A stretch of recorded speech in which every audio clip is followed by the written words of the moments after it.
여러분 안녕하십니까? 다니엘서 10분 강해 106번째 시간입니다. 오늘은 다니엘서 11장 9번째 강의로 멸망의 미운 물건이라는 주제로 우리 말씀을 함께 연구하겠습니다.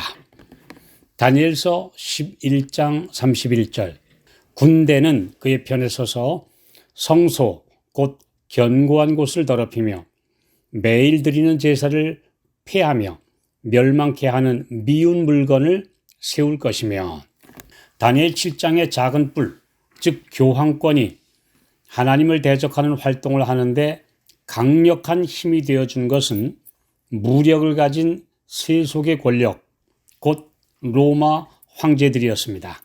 그 중에 주역을 맡은 두 사람이 콘스탄티누스와 유스티니아누스입니다. 콘스탄티누스는 313년 밀라노 칙령으로 기독교인들에게 종교 자유를 주었고 321년 3월 7일 일요일 시험령에 이 존경할 만한 태양의 날에 모든 로마 제국의 백성들은 일하지 말라라고 전국에 공포하여 주일 중 첫째 날을 종교적 예배일로 삼았으며 326년에는 황후를 차용하고 그 황후가 살던 라테란 궁전을 로마 교회 감독에게 주어 공관으로 사용하게 했으며 330년에는 제국의 수도를 로마에서 동쪽으로 멀리 콘스탄티노플로 옮겨가므로 서로마의 권력을 로마 교회 감독에게 넘겨주어 실제적으로 서로마 황제를 겸하게 했습니다. 이렇게 군대, 곧 무력이 작은 뿔, 타락한 권력의 편에 선 것입니다.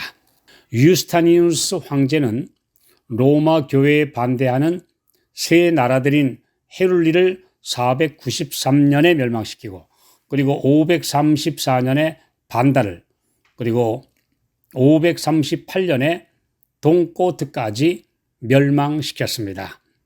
그래서 다니엘서 7장 8절과 24절에 새 뿔을 뿌리째 뽑았다. 새 왕을 복종시킬 것이다. 라는 예언을 성취시킨 것입니다.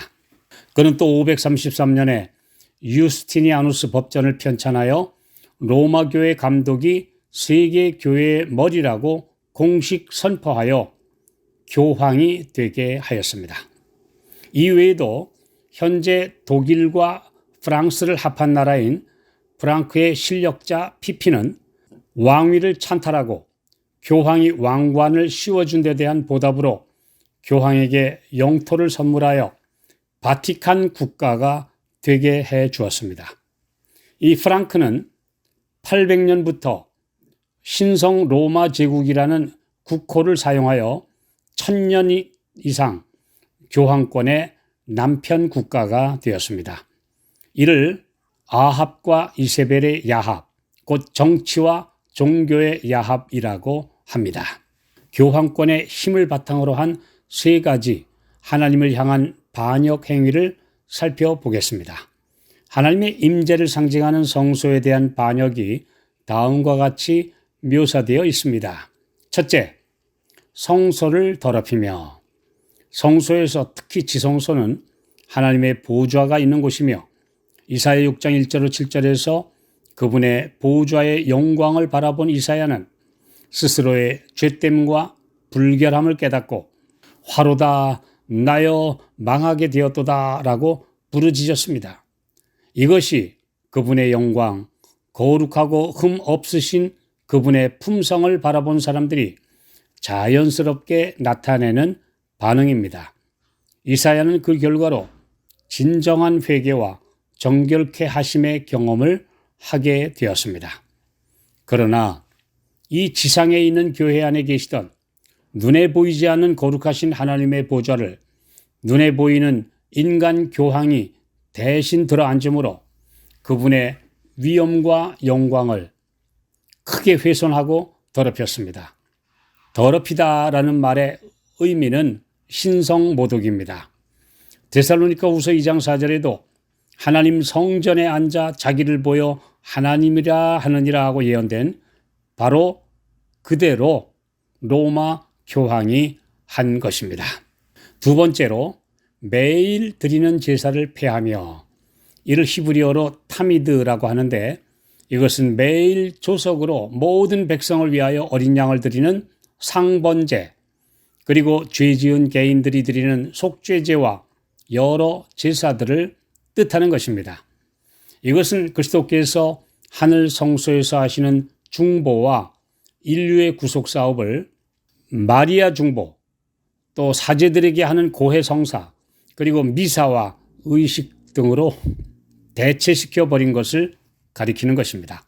감히 인간 사제들이 사람의 죄를 사한다고 선언하므로 우리 주님의 중보 사역을 가로챈 것입니다.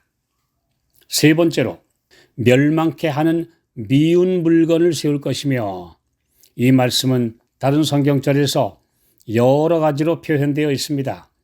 마태복음 24장 15절, 마가복음 13장 14절에 멸망에 가증한 것, 그리고 다니엘 9장 27절과 11장 31절, 12장 11절에 보면 멸망의 미운 물건 등입니다.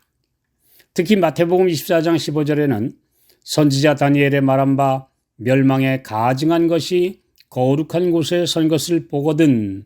그리고 누가복음 21장 20절에는 예루살렘이 군대들에게 에워싸이는 것을 보거든 이라고 하셨습니다. 즉 거룩한 곳을 예루살렘으로 멸망에 가증한 것을 로마 군대로 말씀하신 것입니다. 이 예언은 1차로 서기 67년 로마의 군대가 예루살렘을 포위했다가 갑자기 퇴각했을 때 성취되었습니다. 그때 성 안에 갇혔던 그리스도인들은 예수님의 이 말씀을 기억하고 멀리 도망하므로 2년 반 후에 다시 티투스 장군이 예루살렘을 멸망시킨 그 로마군의 포위에서 안전하게 벗어날 수 있었습니다. 예루살렘의 멸망은 마지막 때에 있을 세상의 멸망의 그림자요 예표입니다. 그러면 거룩한 곳, 마가복음 13장 14절, 서지 못할 곳은 이제 어디일까요? 오늘날의 그 유대인들은 택한 백성이 아닙니다. 팔레스틴과 예루살렘은 이제 더 이상 거룩한 곳, 성지가 아닙니다. 그곳은 성경 유적지일 뿐입니다. 거룩한 곳이란 어디든지 하나님께서 임재하시는 곳입니다. 출애굽기 3장 5절 너의 선 곳은 거룩한 땅이니 네 발에서 신을 벗으라. 여호수아 5장 15절 여호와의 군대 장관이 여호수아에게 이르되 네 발에서 신을 벗으라. 네가 선 곳은 거룩하니라. 그러므로 하나님께서 진리를 위탁하신 곳, 즉 하나님의 백성들이 모인 곳이 거룩한 곳입니다. 로마 가톨릭에서 오직 성경으로라를 외치며 솔라 바이블 스크립트라, 올리 바이블을 외치며 거룩한 진리를 회복하여 개혁해 나온 개신교회, 곧 오늘날 기독교회가 거룩한 곳이며 하나님께서 거하시는 마음 성전을 가진 성도들이 곧 거룩한 곳입니다. 신명기 7장 26절 너는 가증한 것을 네 집에 들이지 말라. 너도 그와 같이 진멸당할 것이 될까 하노라. 너는 그것을 극히 꺼리며 심히 미워하라. 그것은 진멸당할 것임이니라. 멸망에 가증한 것의 원조는 우상과 그 가르침입니다. 살아계신 하나님이 아닌 눈에 보이는 인간들의 조직과 권력과 세력이 계시록 13장 16절 짐승의 우상입니다. 계시록 17장 4절에는 바벨론 음녀가 들고 있는 금잔에 가증한 물건과 그의 음행에 더러운 것들이 가득하더라고 기록되어 있으며 5절에는 이 음녀의 이마에 비밀이라 큰 바벨론이라 땅의 음녀들과 가증한 것들의 엄이라고 기록되어 있습니다. 타락한 문화와 거짓된 교리와 성경에서 벗어난 가르침은 다 멸망에 가증한 것들입니다. 마지막 시대 종교개혁자들이 세운 개신교회들, 오늘날의 모든 교회들이 그래서 미국을 비롯해 이 거룩한 하나님의 진리를 깨닫고 로마 교회에서 나온 개신교회에 다시 로마의 깃발이 펄럭이고 있습니다. 거룩한 땅이 지금 점령당하고 있습니다. 가톨릭의 교리와 전통을 그대로 받아들이고 교황권과 다시 연합하는 운동이 벌어지고 있는데요. 그것이 바로 짐승의 우상이 세워지고 있는 것입니다. 그러면 짐승의 우상은 무엇일까요? 곧 종교연합운동으로 탄생할 전 세계적인 조직체입니다.